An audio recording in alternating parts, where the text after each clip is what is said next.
dois, dois, três e...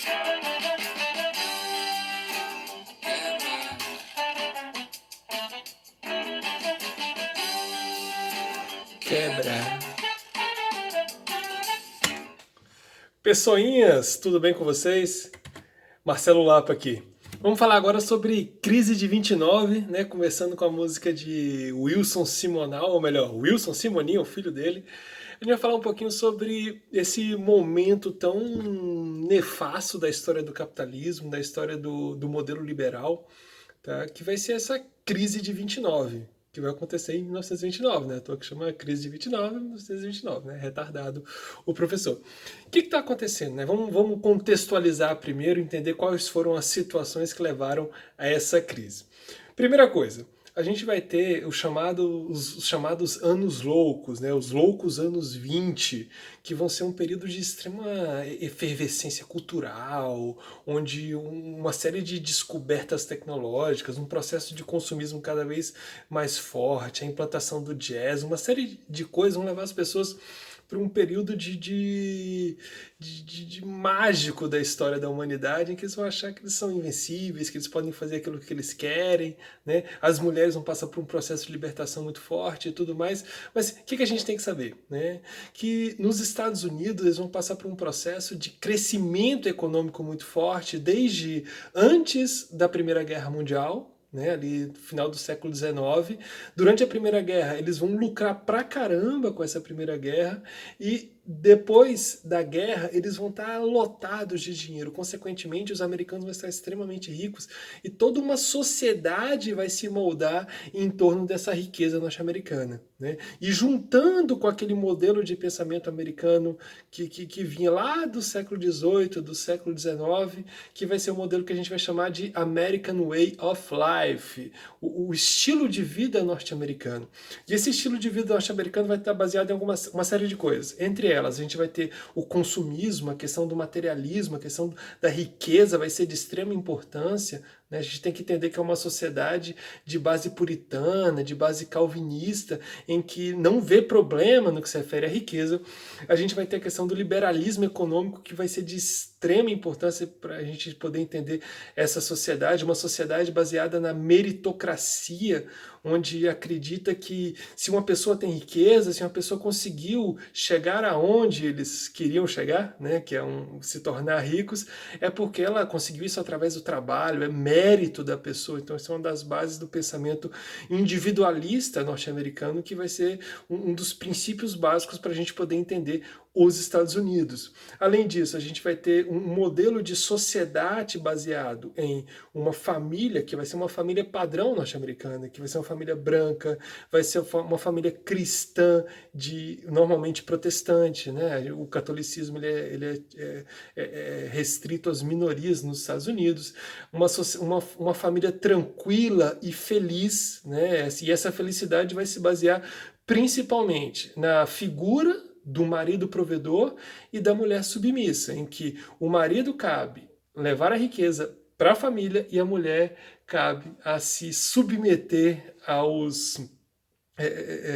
às determinações do seu sábio marido, né? Tô sendo cínico, pelo amor de Deus, tá? Então esse modelo de pensamento baseado em consumismo, baseado em liberalismo, baseado em individualismo, baseado em meritocracia e nessa familhinha tradicional norte-americana, a gente chama de American Way of Life. Então eles estavam vivendo um período de efervescência, compra tudo, geladeira, carros aos montes, né? Então a galerinha tava gostando pra caramba desse modelo e acreditava que não iria acabar nunca, que nunca iria acontecer uma crise desse modelo de pensamento. Ou melhor, uma crise econômica que ia ruir com esse modelo de pensamento.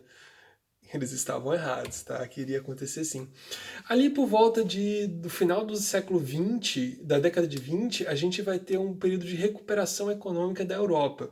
E esse período de recuperação econômica da Europa, para a gente simplificar, vai acabar levando uma diminuição das exportações norte-americanas. Porque a gente tem que entender, durante a Primeira Guerra Mundial, a gente vai ter uma crise no fornecimento de alimentos, fornecimento de uma série de coisas em que os europeus não, as fábricas europeias não vão conseguir fornecer e, consequentemente, eles vão substituir esses produtos que eles não conseguiam produzir pelos produtos norte-americanos. E, em consequência, os americanos vão ganhar pra caramba com isso. Beleza? Então, as fábricas norte-americanas vão ficar voltadas para essa produção industrial para atender as necessidades dos europeus. Só que, com o passar do tempo, as fábricas europeias vão retomando sua produção natural e o problema é que os americanos continuaram produzindo em grande quantidade, né? E essa recuperação econômica europeia vai diminuir a importação de produtos norte-americanos e, consequentemente, a gente vai começar a ter uma crise na produção norte-americana pela superprodução. Então, eles vão produzir mais do que eles precisavam, mais do que eles conseguiam, o mercado conseguiria atender, que o mercado conseguiria comprar, gerando um estoque muito grande de produtos dentro dos pátios nos Estados Unidos e dentro das fábricas, o que vai gerar um problema muito sério, em que esses produtos não conseguem ser vendidos e vão sobrar esses produtos, o que acaba gerando um processo de crise econômica cada vez maior. Então, essa superprodução leva a uma diminuição da produção, essa diminuição da produção leva a uma necessidade menor de pessoas trabalhando, menos pessoas trabalhando, gera desemprego, esse desemprego acaba gerando menos pessoas para poder consumir os produtos, o que acaba gerando um ciclo. Então menos pessoas produzindo, né, menos pessoas produzindo, menos empregados, acaba gerando menos pessoas comprando, e menos pessoas comprando acaba diminuindo ainda mais a produção, que gera mais desemprego, desemprego gera quebra de fábricas e acaba gerando um ciclo de crise econômica durante esse período. E esse ciclo de crise econômica vai ser extremamente nefasto para a história do capitalismo, e a gente tem que entender que durante esse período a gente já está uma sociedade muito mais interconectada pós-revolução industrial. Então, aquilo que acontece na Europa não vai ficar restrito à Europa. Aquilo que acontece nos Estados Unidos, no caso, não vai ficar restrito aos Estados Unidos, ele vai acabar se espalhando pelo mundo devido a essa intensificação das relações comerciais que acontecem durante o período pós-revolução industrial, tá bom? O que vai acontecer? Durante esse período, várias empresas tinham suas ações nas bolsas de valores. Como é um período de crescimento econômico muito forte, muitas dessas empresas vão acabar crescendo durante esse período, o que acaba aumentando o valor das ações. E esse aumento do valor das ações acaba levando as pessoas, até uma pessoa comum, tipo professor, esse tipo de pessoas mais comuns possíveis, elas acabam comprando ações na bolsa de valores. E por quê? Porque quase toda empresa crescia, quase toda empresa gerava uma renda, então isso vai acabar gerando, durante um período, um processo de crescimento, de enriquecimento de uma série de pessoas que investiam na bolsa de valores. Né? Um crescimento meio fajuto, que não vai funcionar muito bem. Aí o que acontece? Quando essas empresas começam a falir, essas pessoas que investiam suas ações nessas empresas acabam quebrando junto, porque aquela ação que o cara investiu, que ele comprou, não vale nada a partir de agora. Beleza? O que acaba gerando uma crise muito séria, né? Então, esse é o chamado crack da Bolsa de Valores, que vai acontecer em 1929. Também a gente pode chamar de crash da Bolsa de Valores. Crash é a questão de quebra, né, em inglês, e crack é o barulhinho que faz da quebra, né? Crack, tá bom? Aí o que vai acontecer? Depois de 1929, depois do crash da Bolsa de Valores, a gente vai entrar num período chamado de a Grande Depressão Norte-Americana. Né? Um período em que aquele modelo estadunidense não estava funcionando mais, né? Aquela lógica de pensamento de liberal, né, acaba sendo deixado um pouquinho de lado devido às necessidades da situação que eles estavam vivendo. As empresas tinham falido em grande maioria, a gente vai ter um período de desemprego cada vez mais forte, o desemprego vai chegar a 27% da população norte-americana, um desemprego muito, mas muito alto mesmo, tá? Nem o Brasil consegue chegar nesse padrão.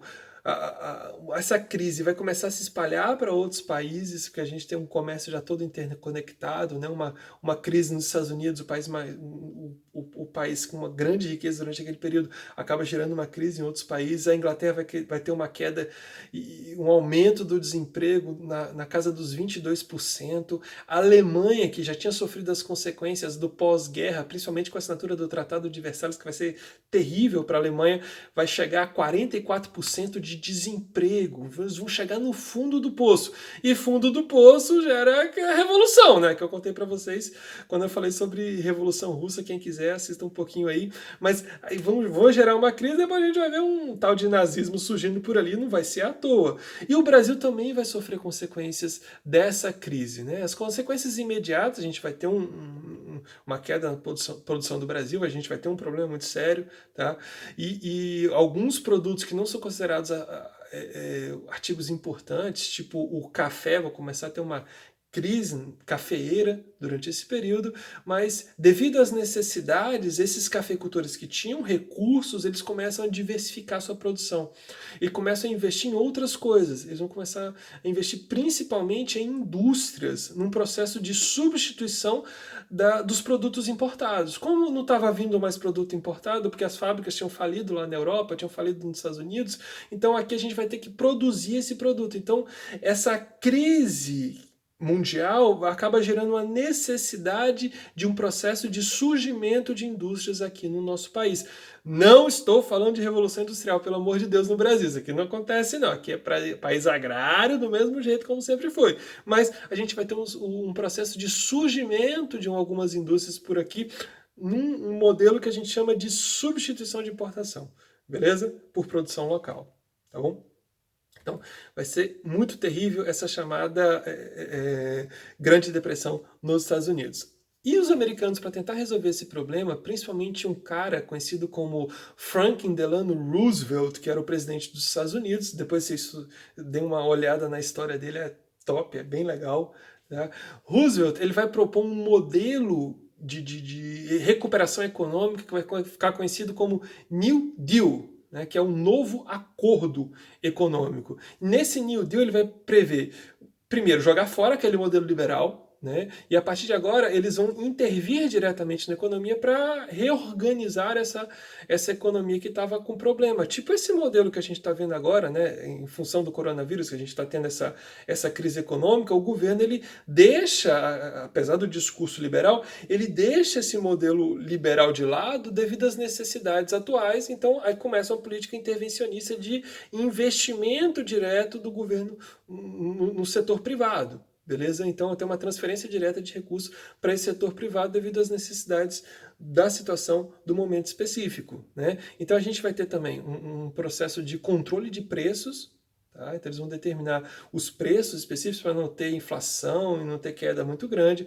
A gente vai ter um processo de empréstimos cada vez maiores para os empresários, para as pessoas em geral, para que a economia possa começar a girar, possa começar a reaquecer. Então, eles colocam no mercado dinheiro, né? E um dos modelos mais importantes que eu vejo é a criação de grandes obras. Né? Então eles vão começar a fazer uma série de obras, né? Entre elas a gente vai ter a represa Roosevelt, tá? Que vai ser de extrema importância porque vai empregar muita gente, consequentemente as pessoas empregadas vão poder consumir, aí as fábricas vão poder produzir mais para atender as necessidades desses trabalhadores que estão empregados. Então aquele ciclo de crise econômica começa a parar e começa um período de crescimento econômico em que pessoas empregadas compram mais produtos e comprando mais produtos empregam mais pessoas para as fábricas porque precisam de aumentar a produção. E mais pessoas empregadas acaba gerando o quê? Mais necessidade e gera o ciclo aí e o pau quebra, tá bom? Outra política que vai ser muito forte durante esse período, né, assim como a gente está vivendo agora, uma política de assistencialismo social, tá, para atender as necessidades, não só da população que está passando fome, mas necessidades dos empresários que precisavam de que essa economia girasse dessa forma. Tá? E outra coisa que vai ajudar pra caramba nesse processo de desenvolvimento, principalmente nos Estados Unidos, a Europa não vai se ferrar, vai ser a Segunda Guerra Mundial. Tá bom? Com a Segunda Guerra Mundial, a Europa vai sair ou melhor, os Estados Unidos vai sair da crise mesmo. Tchau!